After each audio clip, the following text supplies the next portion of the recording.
Shalom, shalom y bienvenidos a este estudio de lo que continuaremos de el video anterior, la fe de Jesús, el judaísmo, y estamos mirando el concepto del Mesías hebreo según la fe hebrea. Y aquí vimos en la primera parte algunos puntos muy importantes que ahora vamos a resumir donde dejamos, que es acerca de lo que se requiere según nuestros sabios. Ahora, habíamos dicho brevemente que los eruditos que estudian los manuscritos del Nuevo Testamento han notado cambios insertados, sometidos, editados durante más de los 12 a 18 siglos, en particular pasajes que refieren el apoyar la doctrina e enseñanza de la concepción de una virgen o la Trinidad, o que Dios es hecho carne, condenan y las condenaciones de los no creyentes de Jesús, y sobre dogmas de la Iglesia de la resurrección de Jesús y su ascensión, y otros puntos similares, en la cual veremos más adelante que de verdad muchos de estos puntos no ocurrieron como ha inculcado la Iglesia. Juntamente en nuestra devoción al Dios de Israel, los pasajes escriturales son las bases del entendimiento del Mesías que habíamos dicho, y la expectación mesiánica del judaísmo. Mucho tiene que ser aún cumplido y mucho tiene que ser aún establecido, en la cual no ha ocurrido. La tarea del Mesías aún no ha sido logrado por nadie. En sí, todavía falta de ser logrado. El cristiano han tratado de evitar la esperanza mesiánica no cumplidas, sea por minimizándolo o cambiándolo para caber en su cristología. Cristología es el reconocimiento que el doctor usa y que refiere en sí los cambios, la corrupción y la tergiversación por la Biblia cristiana en el Nuevo Testamento. Y esto es bien indicado en varias obras por varios teólogos cristianos, incluyendo el profesor Bruce Metzger y otros, que citamos en nuestras obras, porque es muy importante entender que aunque en el mundo de la teología cristiana muchos teólogos han sido muy francos y abiertos con los problemas que agotan la Biblia cristiana, y como hubo tergiversación o suplante de pasajes que no estaban ahí anteriormente. Tiene que ser entendido y comprendido desde la fundación de la esperanza bíblica mesiánica, que no podemos ignorar a cambiar para acomodar a las circunstancias del cristianismo. Tiene que ser entendido que sus creencias que Jesús es el Mesías tiene que lograr medirse contra los pasajes y versos como están escritos en las escrituras hebreas, y no tratar de cambiar su significado o forzar una interpretación que no era el significado original del pasaje. La expectación tiene que ser satisfacer como lo que está presente y escrito. Después de todo esto es a donde está la esperanza del Mesías que originó. Si hallamos la expectación no cumplida en términos tradicional, otros términos es suficiente. Lo que Dios dijo ocurrirá exactamente como lo que ocurrirá. Dios lo dijo claramente y repetidamente en su sagrado libro. Ejemplo de la idea de una segunda venida está totalmente ausente en nuestra escritura hebrea, pero no de una segunda apariencia donde la primera venida es visto en una desaparencia y apariencia. Esto lo podemos leer en Daniel 12:12 y veremos esto sobre aún lo mismo en Midrash, que hace referencia sobre esto. Aun cuando el pasaje de Daniel alude de una segunda apariencia que aparece, desaparece y reaparece según Rashi, esto es durante su primera venida sobre la tierra. Así, en paralelo a lo que ocurrió con Moisés, que apareció a los hijos de Israel como el mensajero de Dios, el pueblo no lo recibió inicialmente y se desapareció de Egipto y regresó a aparecerse a lograr el objetivo de sacar el pueblo de Israel de Egipto durante la primera llegada de Moisés en este mundo. No se necesita dos venidas para lograr el plan divino, solo uno. Y esta fórmula se ha demostrado consistentemente con todos los ungidos que Dios ha enviado, desde Moisés y los demás profetas, incluyendo Jonás, que fue vivificado de su muerte, y como Elías, y sobrevivió su mortandad en el pez, y cumplió así las palabras de Jesús en este paralelo. Sin embargo, no ocurrió así con Jesús. Esta secuencia es típica de todos los Mesías potencial que ha fracasado, que cuando no han podido cumplirlo en la primera, inventan la segunda. Simplemente ve la historia de todos los Mesías fracasados y vas a ver que en cada historia de estos Mesías fracasados hay el cuento, hay la enseñanza esotérica o mística de una segunda venida. Sea este Shabbatai Tzvi, sea este todos los Mesías del anterior, sea este aún el Rebbe Lubavitch. Esta idea de una segunda venida es algo que ha sido suplementado con el fin de tratar de mantener los creyentes siguiendo el líder sin haber realizado lo que el Mesías está supuesto a hacer. Y tristemente, este legato de Mesías fracasado continúa en nuestra historia hasta el día de hoy. De esto, Dios envía estos falsos alargates con el fin de probar al pueblo si de verdad cree en Dios y sus promesas exactamente como está, o van a creer a los falsos alargates. Y lo que hemos visto en la historia, la gente prefiere creer en los falsos, que han sido lo que es la causa de muchos de los problemas que ha venido el mundo. Más bien lo que han ocurrido y ocurrirá cuando es esperado cuál es la llegada del Mesías.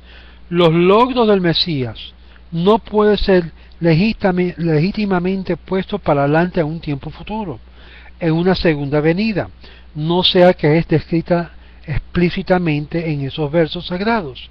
Ahora no debe ser de ninguna sorpresa a ninguno de nosotros que no existe una doble venida, y con el fin de lograr la era mesiánica en las escrituras hebreas tratan de forzar una época que nunca se logró a llegar. La escritura no describe un Mesías venidero que muere y no logra el papel, se va y regresa haciendo el tiempo del mesiánico una realidad presente. Ningún lugar es dicho que el Mesías ha de regresar después de fallar en haciendo lo que el Mesías estaba supuesto a hacer. Una segunda venida, también como algo cristológico, ambas absolutamente no tiene fundación en la Biblia ni en el judaísmo. Tal segunda venida en anticipado solo en el Nuevo Testamento y también en otros sistemas de creer, aún en el movimiento hasídico, y estos examinaremos este error y en alguno de estos videos, porque con dolor le digo que otro grupo mesiánico hasídico ha repetido este mismo error de la antigüedad. Vea el libro escrito por el rabino David Berger sobre el Rebbe, el Mesías y el escándalo de la indiferencia ortodoxa, en la cual en este mismo canal de YouTube yo he elaborado mucho sobre la obra del rabino Berger. El Mesías o el Cristo del cristianismo no es el Mesías o el Mashiach del judaísmo, y por lo tanto no es el Cristo del mundo. En la misma manera que el Jesús, el judío, no es el Jesús del cristianismo, el Jesús judío, como veremos, no es el Mashiach, no es el Mesías hebreo del judaísmo. Pudo ser un candidato potencial que fracasó cumplir todos los requerimientos de nuestras escrituras hebreas. Esto está totalmente claro. Aunque estamos considerando a Jesús Estos mismos requisitos se demandan a todos los candidatos del Mesías, sea en nuestra historia pasada, como el presente o en el futuro. Los recién reinterpretaciones de ciertos grupos y la opción del autor o la opinión del autor han necesitado pruebas legítimas o una prueba litmo para comprobar que el candidato potencial, según nuestra escritura hebrea, es en sí calificado, y hasta el día de hoy no ha calificado ningún candidato. ¿Qué es lo que vamos a ver ahora? Vamos a ver que hay algunas cosas muy contundentes, en particular en Daniel capítulo 7 verso 3, que es una de las citas más mal entendido y mal aplicado. Y este es una de las cosas que vamos a ver en este estudio, porque obviamente no logró hacer el Mesías Jesús, el Mesías hebreo, en Daniel capítulo 7, y uno como el Hijo del Hombre vino con las nubes del cielo, y vino al anciano de días, y había sido dado a él dominio, gloria y un reino que todos los pueblos de las naciones, lenguaje, deberían de servirlo, y su dominio era un dominio eterno, la cual no pasará, y su reino era un reino que no será jamás destruido. Zacarías 9, verso 9 a 10. El rey viene hacia ti, él es justo y teniendo salvación, humilde y montado sobre un asno, y él hablará paz a las naciones, o a los gentiles, y su dominio será de mar a mar, y desde el río hasta los fines de la tierra. Esto es muy importante de entender, porque al fin y al cabo aparece curioso que dos distintas apariencias del Mesías son representadas en la Biblia hebrea como es interpretada por los cristianos. Pero en la actualidad Daniel describe la llegada del Mesías ante Dios en el cielo, no en la tierra. Léalo de nuevo y ved que la llegada puede ser descrito imaginariamente como en Zacarías por la falta de relevancia a su expectación mesiánica. Lo que es relevante es lo que él logró. En ambos, en Daniel como en Zacarías, concuerdan que el Mesías tendrá un reino terrenal, algo que Jesús ni el Rebbe de la Babech tuvo, cuyo dominio sería por todo el mundo terrenal. Será un reino sin fin, enseñando paz, no matanza como vemos lo que están haciendo los musulmanes. Será un reino sin fin, enseñando paz. El Mesías tendrá gran honra y servicio, y toda la gente, y él salvará al pueblo de Israel de los problemas terrenales. Estas son las descripciones del Mesías y su regir. Fíjense que Jesús y el cristianismo no encajan en estas descripciones, porque al fin él no gobernó ningún reino terrenal. Y acá vemos dos puntos muy importantes. Vemos que según Juan capítulo 18 versos 36, los cristianos han interpretado literalmente esta palabra de Jesús, la cual excluye de calificar el requerimiento a aquellos que entienden el pasaje al referirse a la esfera espiritual, trayéndolo en este mundo, y seguirá el concepto judío. Este mundo será transformado al mundo celestial, pero será hecho aquí en este mundo terrenal. En mi libro La fe de Jesús vimos que Jesús, el judío, prosiguió un reino terrenal, un reino político, durante su ministerio, y después de desaparecerse del escenario, dejando atrás su movimiento de diseminar su mensaje, para reaparecer para reinar. Roma no se lo permitió, llevándolo afuera de las disturbias políticas religiosas, como he indicado en Hechos capítulo 1, versos 10 al 12, donde se dice que fue tomado de ellos. Roma logró usurparse sobre el movimiento judío mesiánico, asegurando aplastar el movimiento y introducir un Mesías según la imagen de César, y crear la comunidad cristiana bajo el evangelio paulino y no el evangelio de Jesús. El reino o Malhut es un gobierno. regido por el rey Melech, el rey. Durante el tiempo de Jesús, el trono de David fue usurpado por la clase sacerdotal, principalmente los saduceos, aun ellos quienes rehusaron regresar a la estirpe davídica, restablecerse. Por esto dicen nuestros sabios que esta secta de los saduceos como castigo desapareció entre Israel. Jesús el judío trató varias veces de reedificar la casa de David, como uno puede hallar en el capítulo 10 de Juan. Por lo tanto, hay gran problema sobre esto. Será un reino sin fin, enseñando paz. El Mesías tendrá gran honra y honor. Servicio de toda la gente vendrán a él. Y él salvará al pueblo de Israel. Estamos hablando en sentido físico. Y fíjense que Jesús del cristianismo no encajan en estas apariencias, porque él no fue y nunca gobernó un reino terrenal, ni un reino o gobierno. Además, fíjense que nada es dicho acerca de venir de una manera sobre un asno, yéndose, muriéndose y regresando de otra manera. Segundo, vendrá o por reencarnación. Además, entendemos sin prejuicio la interpretación cristiana. No hay ningún ordomundo cristológico hablado aquí en ninguno de los pasajes. El reino mesiánico es presentado y interpretado en términos terrenal como tal en el judaísmo.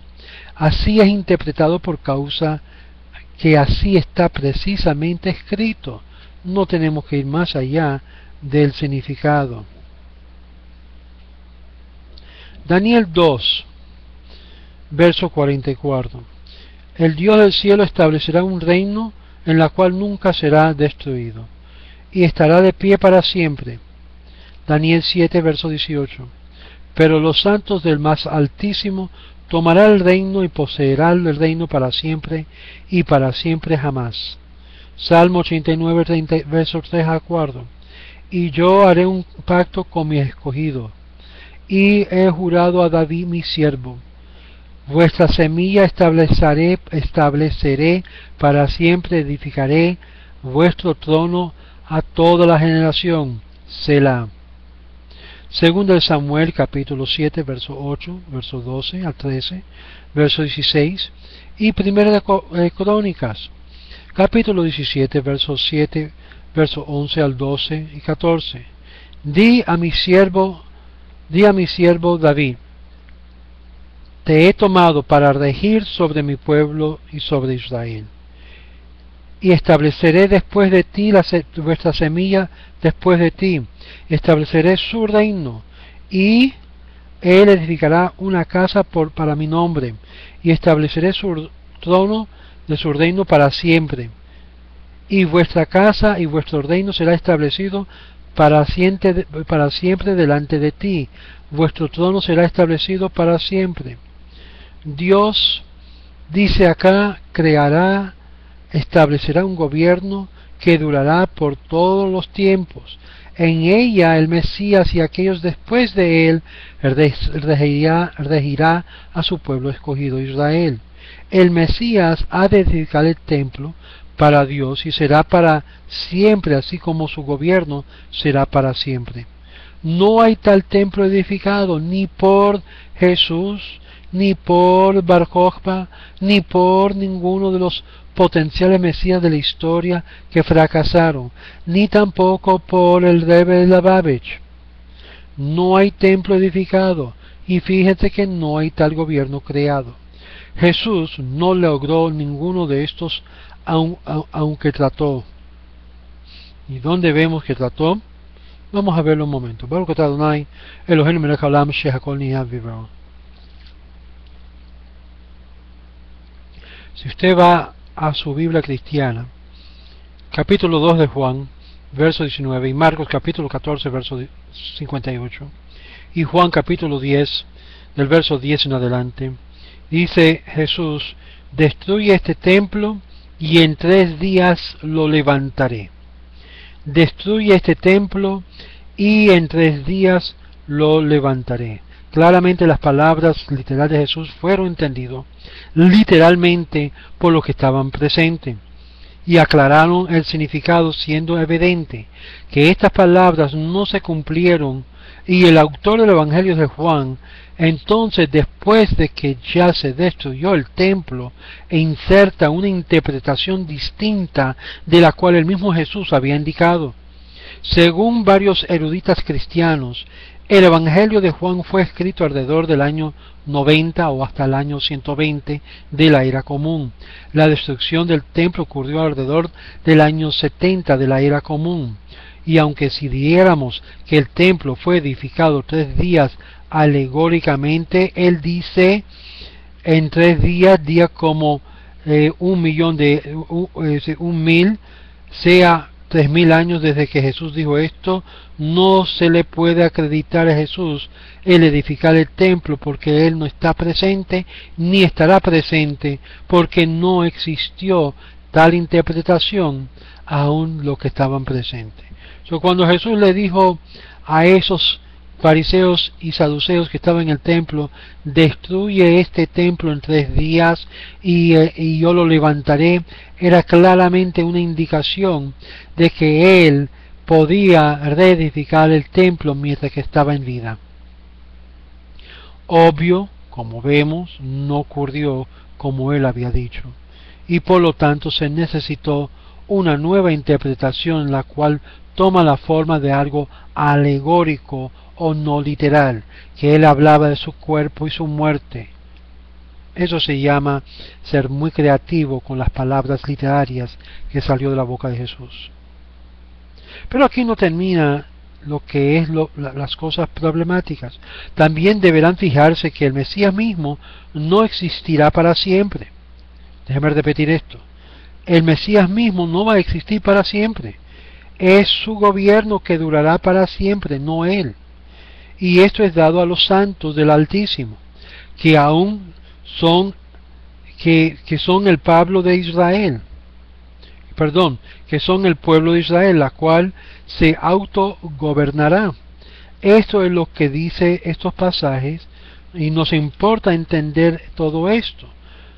¿Por qué? Porque como veremos, han sacado los significados y han cambiado sus mensajes. Números 24, que nos imparta: y saldrá una estrella desde de Jacob, un regimiento, una septura, un regí se levantará de Israel, y de Jacob saldrá el que tendrá dominio. Salmo 72, verso 8 y verso 11. Y tendrá dominio también de mar a mar, y desde el río hasta los fines de la tierra. Sí, todos los reyes caerán delante de él, y todas las naciones los servirá. Isaías 11:10. En aquel día saldrá la raíz de Jesse, en la cual será una señal a los pueblos, y será que los gentiles lo buscarán, y su descanso será glorioso. Daniel 7, verso 27. Y el reino y el dominio y la grandeza del reino debajo de todo el cielo, y será dado al pueblo de los santos el más altísimo, cuyo reino es un reino eterno, y todo su dominio, en la cual servirá y lo obedecerá. Todos los países y pueblos mirarán al Mesías del pueblo de hebreo y servirlo. Fíjense que aparte de la falta de Jesús regir un gobierno o un reino terrenal, él nunca tuvo dominio debajo de él, sirviendo y obedeciéndolo. Los musulmanes, los hindús, los budistas, etcétera, ciertamente no están debajo de su dominio, en este mundo o cualquier otro mundo. De hecho, no solo las naciones no han servido, pero los romanos lo pusieron a la muerte. No solo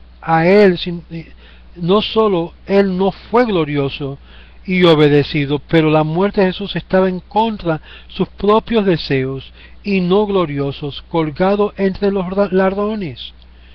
Amigos, ¿cómo podemos decir que Jesús cumplió el papel del Mesías hebreo cuando vemos totalmente lo contrario? ¿Qué es lo que nos indica? La derrota de la esperanza. voy a anotar algunos puntos muy importantes que se me pasó anteriormente.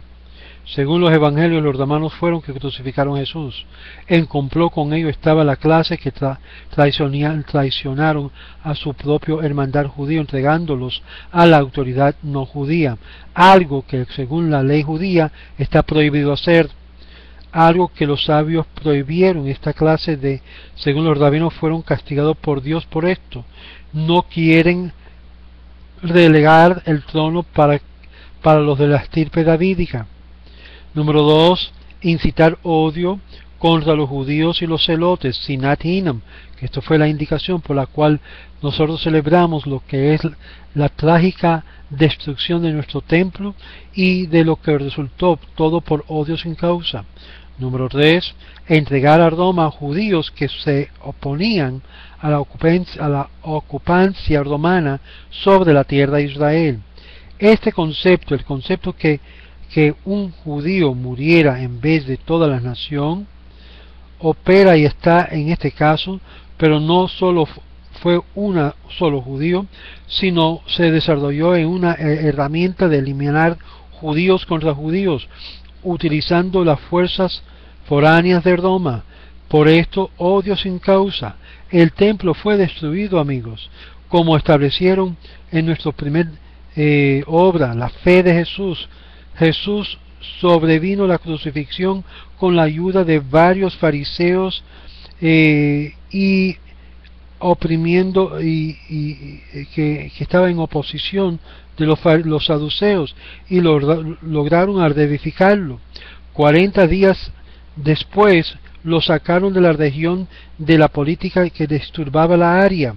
Los religiosos y el fanatismo que en sí seguía a todos los movimientos mesiánicos, incluyendo la de Jesús. Entre ellos, vea la obra de Hegel sobre un Moser, que es un traicionero. Esto es totalmente no necesario para entender la idea de los seductores de nuestros pueblos, que trataron de entregar a judíos que se oponían a la autoridad de ellos, aunque lo hacían en amor a Dios. La derrota de la esperanza de los seguidores de Jesús y los seguidores se muestra en la conversación con Jesús encubierto en Juan capítulo 10.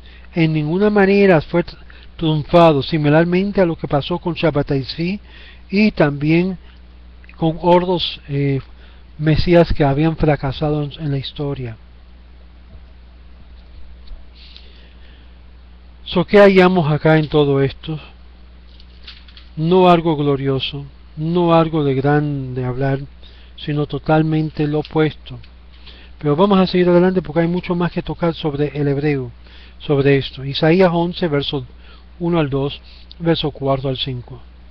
Y saldrá de una espiga de la raíz de Jesse un gajo que crecerá de su raíz, y el Espíritu del Señor descansará sobre él, el Espíritu de sabiduría y entendimiento, el Espíritu de consejo y de poder, el Espíritu de conocimiento y de temor a Dios, o temor del Señor, y con justicia juzgará a los pobres y reprenderá con equidad a los mansos de la tierra, y él